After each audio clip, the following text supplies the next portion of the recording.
On va commencer déjà par un des premiers points. Donc j'ai le point de la race, j'ai le point en tant que tel du christianisme, du message de Jésus-Christ, de qu'est-ce qu'il est exactement, et puis un point sur l'élément de la colonisation ou de l'esclavage en tant que tel. Ok?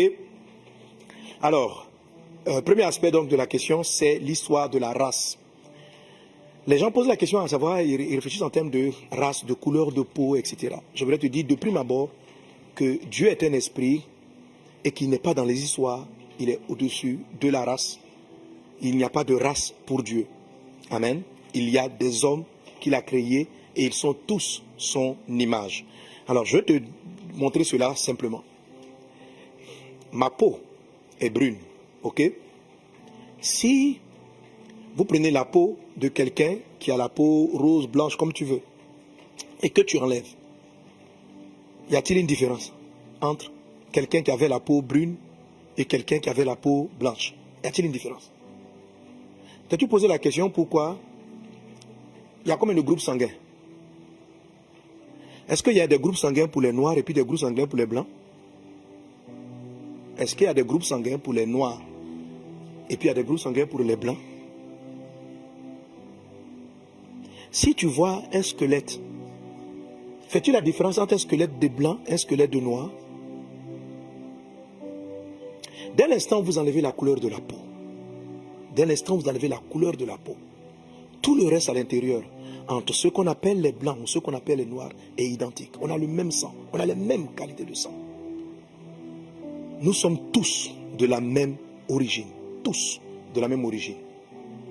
L'homme est différent du singe. On ne peut pas te faire une transfusion sanguine avec un singe. On ne peut pas te faire une transfusion sanguine avec un porc. On ne peut pas te faire une transfusion sanguine avec une espèce animale. Par contre, quelqu'un de Chine peut transfuser, s'il a le même groupe sanguin, à un Africain, à un Européen, à un Caucasien. Parce que nous sommes tous de la même origine. Alors, lorsque quelqu'un dit « revenons à nos religions ancestrales », de quelle origine tu parles? L'origine où on est venu en Afrique ou la première origine? Parce que ceux nos parents, eux aussi doivent chercher à revenir à l'origine de leurs parents. Et si on remonte ainsi la chaîne, on va aller là où toute l'espèce humaine a démarré. C'est-à-dire au premier créateur, Adam et Ève. Et la religion de nos parents, donc de nos traditions. Qu'est-ce que les premiers hommes? Qui les premiers hommes priaient? Qui est-ce qu'ils adoraient? Qui est-ce qu'ils adoraient? Si tu remontes l'âge, du moment qu'on a tous la même origine, toutes les espèces qui ne sont pas d'origine humaine n'ont pas le même sang que l'homme, n'ont pas la même morphologie que l'espèce humaine. Nous avons tous la même origine, nous avons les mêmes capacités. Nous avons les mêmes capacités. Donc nous sommes la même origine. Alors Dieu qui a créé l'espèce humaine, c'est pourquoi la Bible n'en parle pas. Quand on lit la parole de Dieu, il y a des noirs, il y a des blancs. Mais si Dieu devait commencer à stigmatiser, lui là c'est un blanc, lui là c'est un noir, il serait lui-même l'auteur de ce qu'on appelle le racisme. Chez Dieu, tous les hommes sont égaux. Tous les hommes sont égaux. Il n'y a ni blanc, ni noir. L'esprit d'un homme n'a pas de couleur. L'esprit, l'âme n'a pas de couleur. Et quand on parle de Dieu, quand on parle d'esprit, les esprits ne sont pas physiques. Ils ne sont ni blancs ni noirs. Il n'y a pas des esprits africains, des esprits occidentaux, des esprits chinois. Non. Ça, ce sont des considérations totalement visuelles. Totalement visuelles. C'est pourquoi j'ai commencé par te dire, dès l'instant où on enlève la couleur de la peau, on se retrouve à l'intérieur tous pareils. Peut-être, bien sûr, on va faire une différence. Il est grand, il est court. Et puis, avec des petites analyses, on peut savoir de quelle origine il était. Mais quand tu vois un squelette d'un singe et puis tu vois celui d'un homme, tu fais totalement la différence. Tu fais totalement la différence. Ça, c'est des choses encore physiques. À plus forte raison, le monde des esprits, qui lui est encore plus caché. Il n'y a pas de noir, il n'y a pas de blanc. Ça, c'est la dégradation morale de l'espèce humaine qui a entraîné à stigmatiser des hommes par leur couleur des yeux, par la couleur de leur peau. C'est la dégradation morale, spirituelle de l'homme qui a amené à faire cette différenciation. En disant ainsi, la tradition de nos parents, de notre chose, c'est réduire Dieu à nos palabres qui sont les conséquences de notre détournement de la voie de Dieu. Les esprits ne sont pas à ce niveau. Même pas l'esprit de Dieu, ils ne sont pas à ce niveau. Ils sont au-dessus. Il n'y a pas d'ange noir, d'ange blanc, d'ange jaune. Il n'y a pas tout ça. Ce sont des esprits. C'est comme le vent. Le vent, le mot pour parler d'esprit, c'est le mot roi. Le vent. Tu connais un vent noir, un vent blanc, un vent asiatique, un vent jaune. Ça n'a pas de couleur. Et le vent, quand il commence à souffler, il traverse toutes les régions. Et c'est comme ça les esprits fonctionnent. Ils n'ont pas de couleur. Ça, c'est des considérations totalement humaines. Et si on veut donc parler de partir à la religion de nos ancêtres, c'est à quel niveau on s'arrête les ancêtres? C'est à partir de quand les ancêtres commencent? Le premier ancêtre qui avait le point d'origine de départ, qui a fait de qui toutes les espèces humaines descendent. Pourquoi remonter à ton village? Pourquoi remonter à l'an 1700? Pourquoi remonter à 1600? Va encore plus loin. Va chercher l'ancêtre de l'ancêtre de l'ancêtre de l'ancêtre de l'ancêtre. Et tu vas te rendre compte d'un dénominateur commun, c'est que dans toutes les religions, dans toutes les parties du monde, il y a un être qui est reconnu comme ayant tout créé. Comme ayant tout créé. C'est lui-là qui est l'objet de l'adoration. C'est lui-là que nos ancêtres adoraient. Chez les Baoulés, ici en Côte d'Ivoire, le Nyamien, le créateur, c'est lui la première adoration. Un jour, l'apôtre Paul arrive dans un environnement, il trouve plusieurs statues. Et chez les Grecs, contrairement à ce que vous pensez, les Européens n'étaient pas chrétiens. Ce n'est pas leur religion de base. Si vous lisez le livre des Actes des Apôtres, vous allez voir par exemple, je donne un passage. Amen. Est-ce que quelqu'un avec moi donne un bon amen à Jésus? Hein? Si tu vas dans Actes chapitre 19, l'apôtre Paul arrive à Éphèse. Lisez les évangiles. Il va rentrer en Europe. Et c'est en Europe, en Grèce, en Turquie actuelle, qu'il va voir des idoles, des fétiches que les gens adoraient. Comme en Afrique. Partout, les gens ont toujours adoré ces esprits. Et l'apôtre Paul va prêcher la parole de Dieu. Au point où, en Actes chapitre 19, les gens se sont plaints. Il dit ceci, ces paroles ayant rempli de colère, ils se mirent à crier. Grande est la Diane des Éphésiens. Éphèse, c'est en Turquie. Et c'est la partie européenne de la Turquie. Toute la ville fut dans la confusion. Et ils se précipitaient tous ensemble au théâtre, entraînant avec eux Gaius et Aristarque, Macédoniens, compagnons au voyage de Paul. Paul voulait se présenter devant le peuple, mais les disciples n'empêchèrent. Quelques-uns même, des Aristarque, etc. Bref, et il va dire ceci, verset 34. Mais quand il reconnut qu'ils étaient juifs, tous d'une seule voix crièrent pendant près de 2 heures, grande est la Diane des Éphésiens. Et puis ils vont continuer à dire, mais que cette Diane-là, elle est révérée dans toute l'Asie, dans toute l'Europe. Donc, dans tout le monde entier. C'est-à-dire, il y avait une idole que leurs ancêtres adoraient depuis longtemps. Et l'apôtre Paul a amené l'évangile là-bas. L'apôtre Paul lui-même, il est d'origine juive, c'est-à-dire d'un côté de l'Asie, ce n'est pas un Européen. Amen. Ce n'est pas un Européen. Donc, le christianisme n'est pas une religion européenne occidentale. C'est l'Europe qui a colonisé l'Afrique. Ce n'est pas le christianisme. Alléluia. Le christianisme ne vient pas d'Europe. Le christianisme, le message de Jésus, amen, vient d'Israël. Vient d'Israël et il n'a pas été diffusé dans le monde entier par la colonisation. Bien au contraire, ce sont les chrétiens qui étaient jetés en prison. Mais malgré cela, l'apôtre Paul va prêcher, va parler de l'amour de Jésus et la parole de Dieu va gagner la Rome, va gagner l'Europe sans coloniser qui que ce soit, sans imposer qui que ce soit. Et les hommes de manière volontaire vont jeter eux-mêmes leurs fétiches. L'apôtre Paul va prêcher ainsi dans un endroit, il va dire ceci. Vous avez écrit à un Dieu inconnu. Je suis venu vous parler de ce Dieu. Oui, je vous parle de ce Dieu, pour vous qui voulez mener notre religion, ce Dieu qu'ils appellent Ignamien chez les Baoulés, Allah chez d'autres, etc. Ce Dieu qui a tout créé. C'est à lui qu'il faut repartir. Ésaïe chapitre 44. Il ne faut pas aller adorer des bois que on prend une partie du bois, on fait une guitare, on prend une partie du bois, on fait une roue, on prend une partie de l'arbre, on fait quelque chose et puis on en fait un bois et on dit que c'est notre Dieu. Dieu a créé l'espèce humaine au-dessus de toute la création.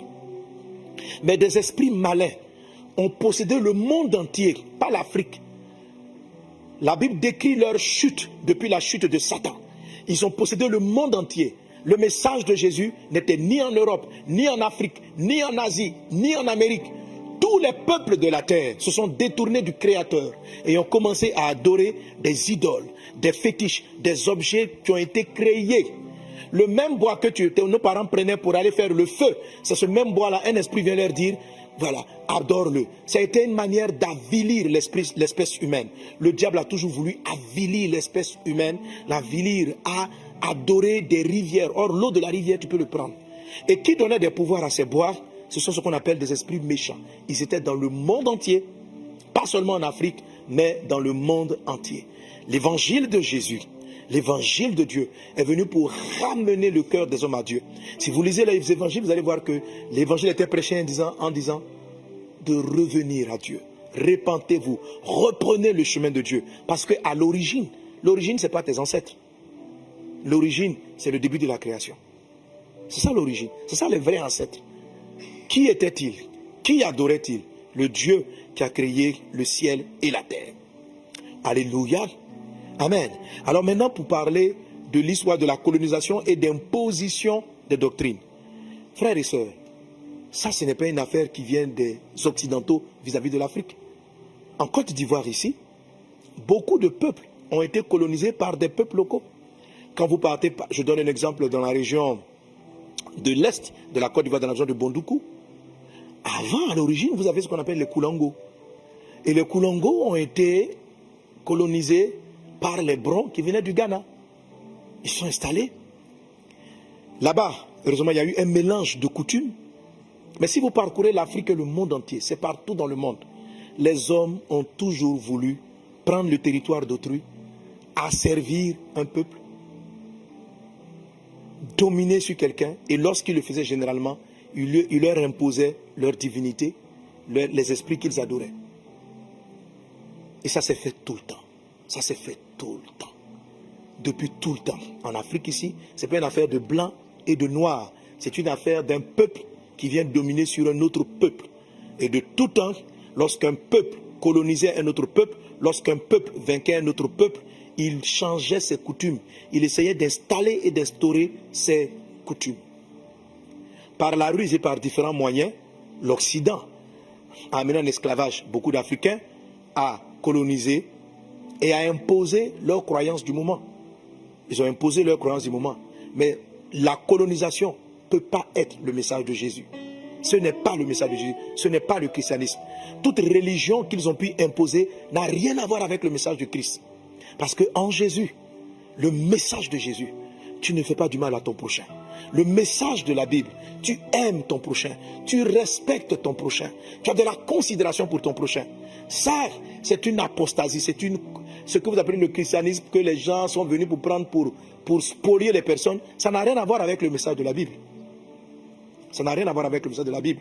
C'est la raison pour laquelle je prêche constamment le message de Jésus, qui n'est pas une religion. Jésus n'est ni catholique, ni protestant, ni les églises évangéliques que vous connaissez. C'est un message. Et c'est ce message-là que l'apôtre Paul a prêché à toute l'Europe et qui a mené ces nations à se tourner vers le Christ. En tout cas, un bon nombre de la population. Et bien sûr, tout ce qui a de la valeur, tout ce qui est précieux est copié. Il y a des faux billets de 10 000 francs. Les gens ont copié les billets. Alors, tout ce qui a de la valeur a été copié. Il y a eu ce que la Bible prophétise comme étant l'apostasie, c'est-à-dire la perte de la foi. Et les gens maintenant se sont servis de la foi ou du message. Ils l'ont corrompu, ça n'a rien à voir, ce sont des fausses doctrines. Ils l'ont corrompu et certains donc l'ont utilisé pour pouvoir asservir d'autres personnes. C'était des causes politiques et non le message de Jésus. Je veux te ramener au message de Jésus qui est venu pour te sauver, qui est venu pour te délivrer d'une chose qu'on appelle le péché. Le péché, oui. Parlant de Jésus, Jésus dit, voici l'agneau de Dieu qui ôte le péché de l'humanité. On n'a pas dit, voici l'agneau de Dieu qui vient imposer un pays. Voici l'agneau de Dieu qui vient imposer une race. La Bible n'en parle pas. Vous avez des termes qui vous permettent de comprendre qu'il y a des gens qui avaient des noirs. Il y a de nombreux noirs dans la Bible. Quand vous lisez par exemple Ketura, la deuxième femme d'Abraham, elle était noire. Et peut-être même qu'Abraham lui-même était noir.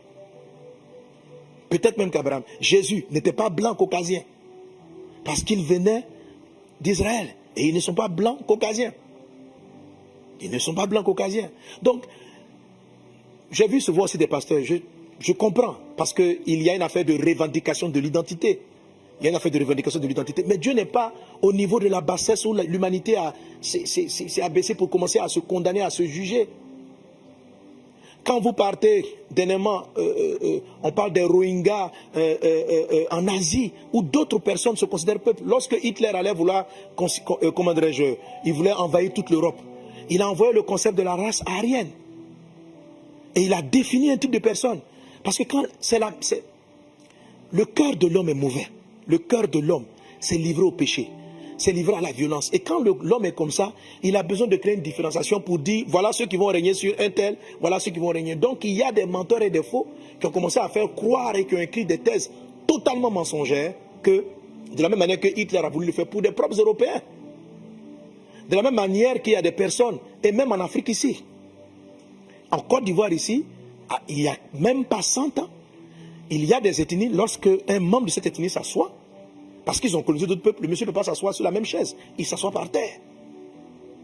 Donc si c'était l'Afrique, les Africains qui avaient le pouvoir, qui avaient eu les ressources, peut-être que l'Afrique aurait imposé ses religions à l'Europe. Parce que ça a toujours été ainsi. C'est le plus fort qui domine le plus pauvre, le plus faible, et qui lui impose ses règles. Mais c'est ce que Jésus condamne. Cette méchanceté qui est dans le cœur de l'homme. Cette haine qui est rentrée. Quand vous lisez Genèse chapitre 6, la Bible dit que le cœur de l'homme, les hommes devenaient de plus en plus violents. La violence est-elle noire? La violence est-elle blanche? La violence est-elle asiatique? Est-ce que les péchés ont des couleurs? Est-ce qu'il y a des méchants en Asie? Oui. Il y en a en Europe? Oui. Il y en a en Afrique? Oui. Est-ce qu'il y a des gens qui colonisent en Afrique, en Asie, partout? Oui. Est-ce qu'il y a de la haine, de l'adultère, des crimes dans tous ces pays? Oui, il y a des crimes partout. Parce que le péché n'a pas de couleur. Le péché n'est pas africain. Le péché n'est pas occidental.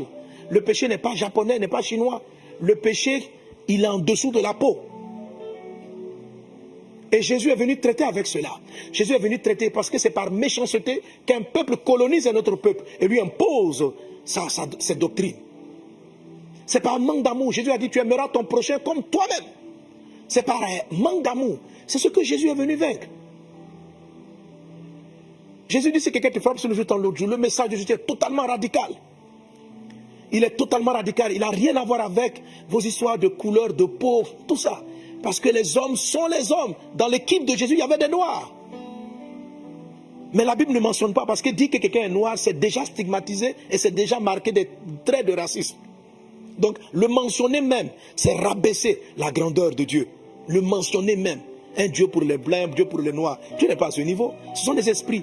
Il n'y a pas péché blanc, il n'y a pas péché noir. Pourquoi vous n'avez pas, maintenant, revenons au péché africain, on va revenir, il y a quel péché?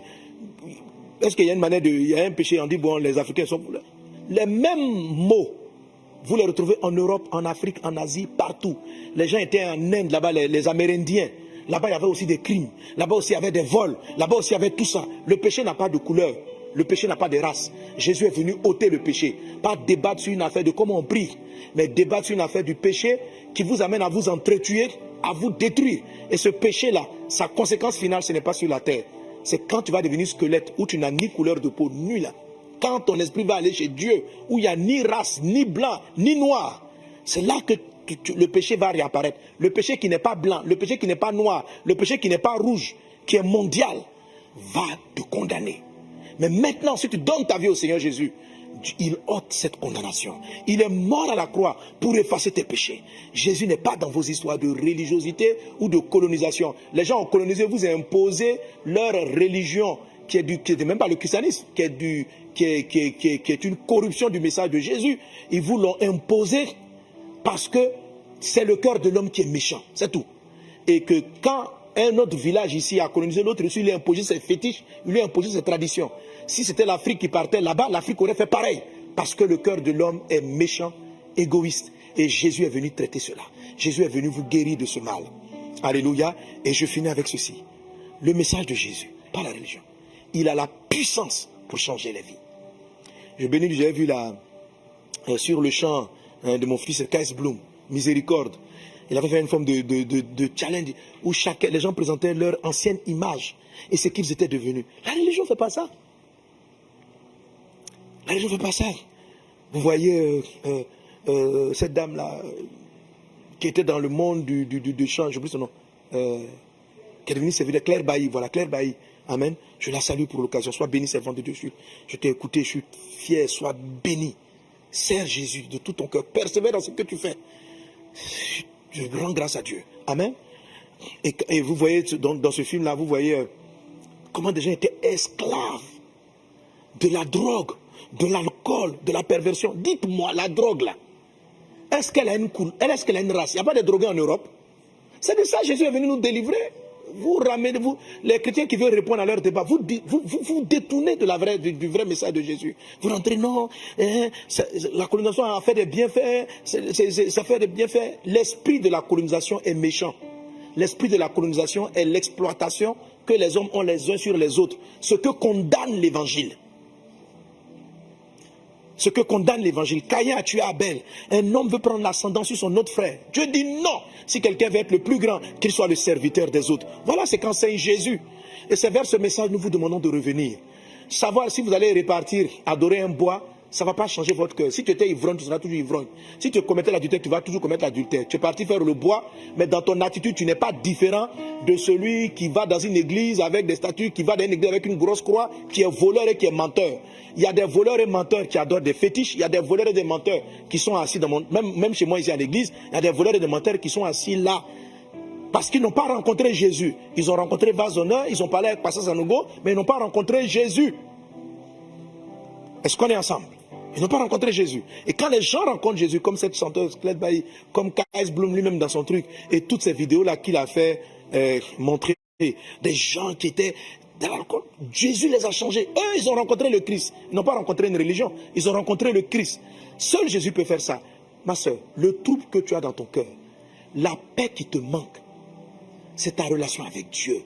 Ce n'est pas une affaire de religion. Tu as beau être catholique, Assemblée de Dieu, si tu n'as pas rencontré Dieu, par Jésus-Christ, tu vas demeurer dans ton péché. Et le péché n'a pas de couleur. Sortez de ces débats d'un bois. Montrez-moi si ceux qui adorent les bois ont meilleure attitude que ceux qui n'adorent pas les bois. Que ceux qui adorent en Asie, est-ce qu'ils sont... Tout le monde, le péché est partout. Vous arrivez en Asie, là-bas, la drogue est répandue. Il y a des meurtres tous les jours. En Europe, il y a des assassinats monstrueux. Comme en Afrique, comme partout. Parce que le péché n'a pas de race. Et Jésus est venu ôter les péchés. Que Dieu te bénisse abondamment. Que la parole de Dieu te transforme. Tourne-toi vers le Christ. Sors des distractions. Le problème, c'est le péché et non la forme de la religion. Jésus est venu te sauver. Il est venu te délivrer du péché. Et quand il va te délivrer du péché, tu vas comprendre que parmi les péchés, se prosterner devant une rivière est un rabaissement de l'espèce humaine. Ça va te connecter avec des esprits de colère, de haine, de jalousie, de misère et de pauvreté. Et ça va détruire ta vie. Ça a été ça la faiblesse des nations. Que Dieu vous bénisse abondamment.